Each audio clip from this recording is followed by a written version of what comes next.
Bonjour, je vais vous parler du report de voix lors des législatives à Chaville.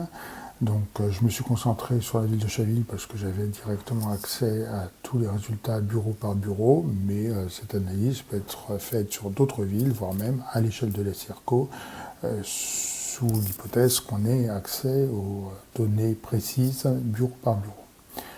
Alors, le vote à bulletin secret a été introduit dans la Rome antique et la Grèce, et en France, il a été introduit en 1795 avec la Constitution de l'an 2, qui prévoyait dans l'article 31 que toutes les élections se font à bulletin secret.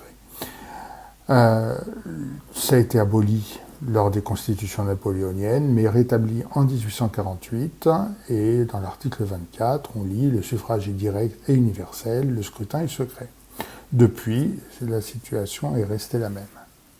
Alors, le vote à bulletin secret présente un avantage, puisqu'on peut dire que l'électeur exprime un choix profond qui empêche toute tentative d'influence par intimidation ou subornation. Très bien, mais par contre ça présente un inconvénient, c'est qu'en fait ce qui se passe dans l'isoloir reste dans l'isoloir, et c'est parfois compliqué d'interpréter le résultat de vote à l'échelle d'une élection. C'est ce qu'essayent de faire les sondeurs. Les sondeurs, donc, par des questionnaires, demandent aux électeurs ce qu'ils ont voté. C'est une méthode qui est très compliquée et très contestée, puisque, on le voit bien, les sondeurs régulièrement fournissent des résultats qui ne sont pas corrects, des mauvaises prédictions qui sont liées au fait que les électeurs ne disent pas forcément ce qu'ils ont voté ou ce qu'ils vont voter, mais plutôt ce qu'ils aimeraient voter en fonction de la personne qu'ils ont en face d'eux. Une méthode alternative que j'ai développée et publiée en 2023 dans les comptes rendus de mathématiques, le journal de mathématiques de l'Académie des sciences, consiste à faire un modèle qui permet de rechercher quelle est la meilleure combinaison qui explique les résultats des bureaux de vote. Donc là, on ne se base pas sur un questionnaire, mais on se base simplement sur les résultats que l'on a. Et donc l'idée était d'avoir une méthode beaucoup moins sensible à des facteurs humains. Alors, très rapidement, je ne vais pas rentrer dans tous les détails, mais je pense que c'est quand même intéressant de savoir comment ça marche. Le résultat d'un bureau de vote à un tour de scrutin est constitué d'une série de dénombrements. Si on a K candidats, on a K plus 3 dénombrements avec un nombre d'abstentions, nombre de blancs, nombre de nuls, et ensuite le nombre de votes pour chacune des listes ou chacun des candidats. Au deuxième tour, il n'y a plus que 2 ou 3 candidats s'il y a une triangulaire, et donc 5 ou 6 dénombrements. Et l'idée, c'est de rechercher comment les votes du premier tour se sont répartis au second tour.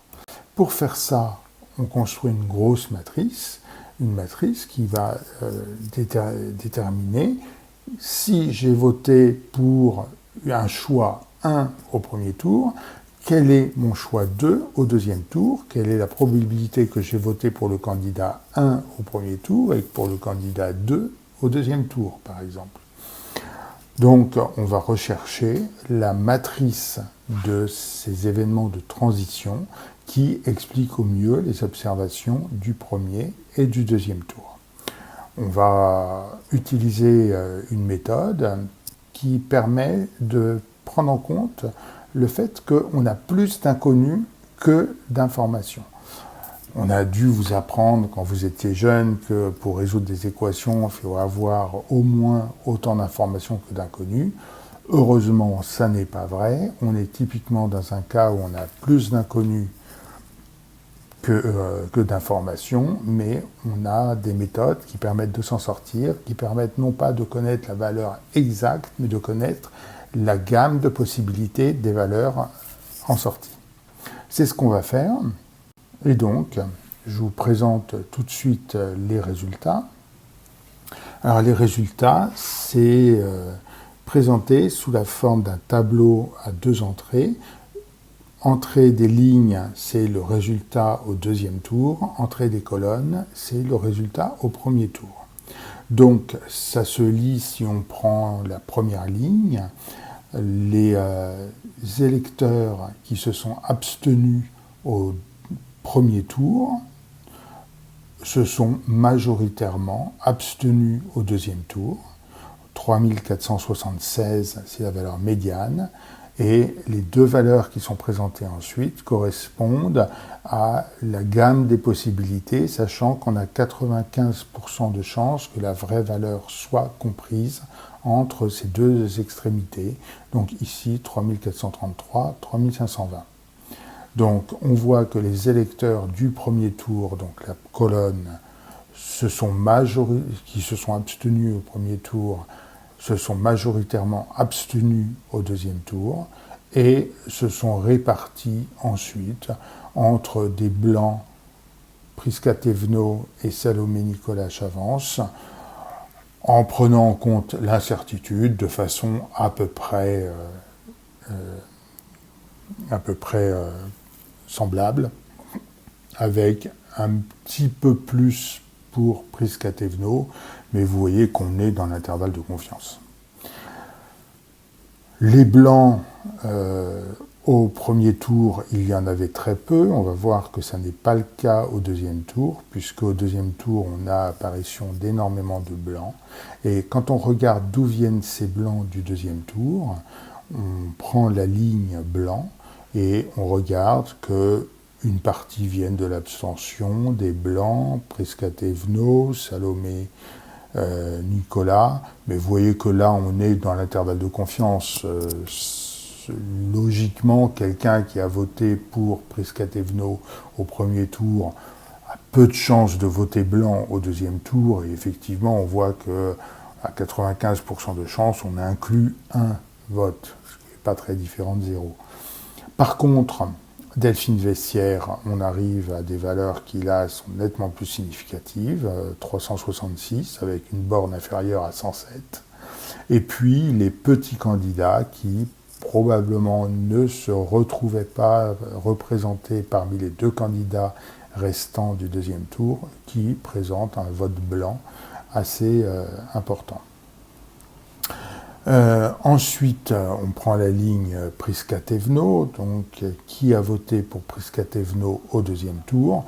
Bien entendu, une énorme majorité Prisca Thévenot au premier tour, donc là, pas tellement d'incertitude. On a quelques électeurs qui auraient shifté de Salomé Nicolas Chavance à Prisca Thévenot. On voit que la borne inférieure, entre 60 et 547, à la borne inférieure n'inclut pas 0. Bon, est-ce qu'on est dans les limites du modèle ou est-ce que réellement ça représente quelque chose? Je ne sais pas.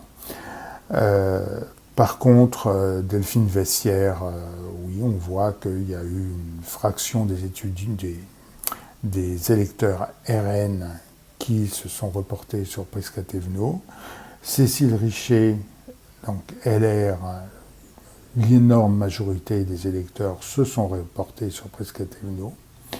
Et Salomé Nicolas Chavance, donc on retrouve que, évidemment, les électeurs qui ont voté pour Salomé Nicolas Chavance au premier tour se sont reportés sur la même candidate au deuxième tour, avec, on l'a vu, peut-être une petite perte. Par contre, plus intéressant, beaucoup d'électeurs du RN qui avaient voté pour Delphine Vessière se sont reportés sur Salomé Nicolas Chavance, donc un vote protestataire, contestataire vis-à-vis de la majorité présidentielle. Alors, pour synthétiser, donc les électeurs RN ont voté majoritairement pour le nouveau Front populaire, et sinon se répartissent entre abstention, blanc ou Prisca Thévenot. La majorité présidentielle est plus un repoussoir pour les électeurs RN que le nouveau Front populaire qui inclut LFI. On peut penser que ça n'est pas complètement illogique. L'immense majorité des électeurs de Cécile Richet s'est reportée sur Prisca Thévenot. Il faut noter que quand le nombre de voix est de l'ordre de la centaine ou moins, les inférences sont très incertaines. On ne peut pas faire des prévisions très très fines quand on a moins de 100 électeurs. On a un mystère, Adélaïde Motte, qui est Reconquête, versus Delphine Vessière, qui est RN, puisqu'on a un comportement des électeurs qui semble très différent. Les électeurs RN ont tendance à se répartir entre abstention, Blanc, Prisca-Thévenot, Salomé, Nicolas Chavance, avec une préférence pour Salomé-Nicolas Chavance. Par contre, les électeurs Reconquête semblent se reporter principalement sur Prisca-Thévenot. Est-ce que c'est un réel effet ou une incertitude liée au petit nombre de votes? Là, je ne peux pas répondre. Merci beaucoup et donc au plaisir de discuter de ces résultats.